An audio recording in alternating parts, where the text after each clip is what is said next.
The mission of Notre University is an old mission. It goes back to 150, almost 151 years now, when the sisters first brought education to the state of California.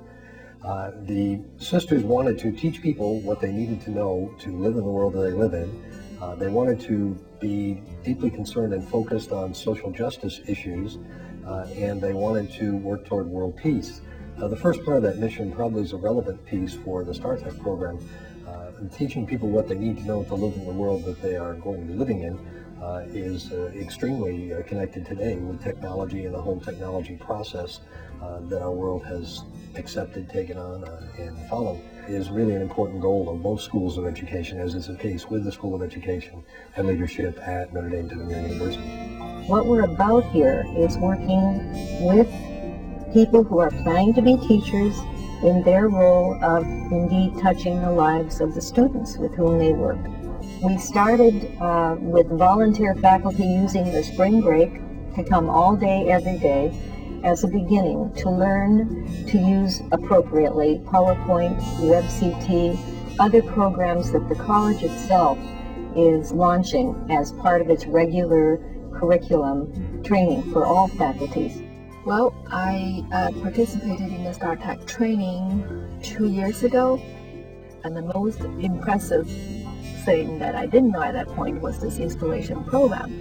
So I started taking all my classes into the computer lab to learn the installation program. Boy, they really loved it. And then we had a wonderful, absolutely wonderful summer school with Redwood City 7th and 8th graders who had as their theme cloning that year. So we were able to incorporate science, technology, and mathematics.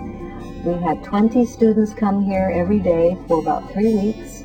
We had 4 college faculty and 2 middle school faculty.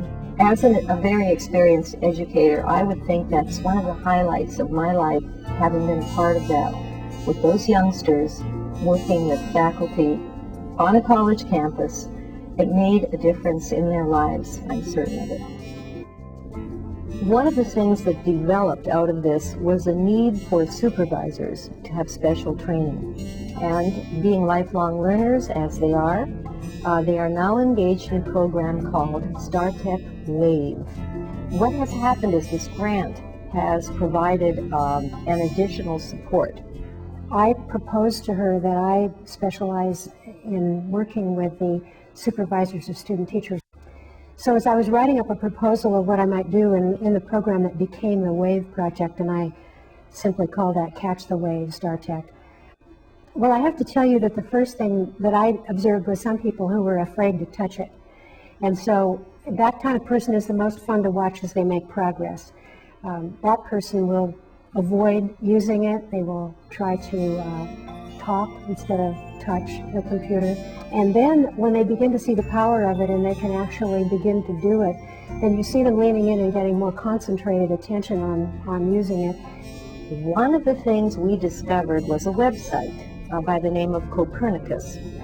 And we are going to go ahead and purchase a site license with funds from the grant to allow our faculty here at the campus to work with our student teachers, who in turn will work with master teachers to find exemplary lesson plans and unit plans.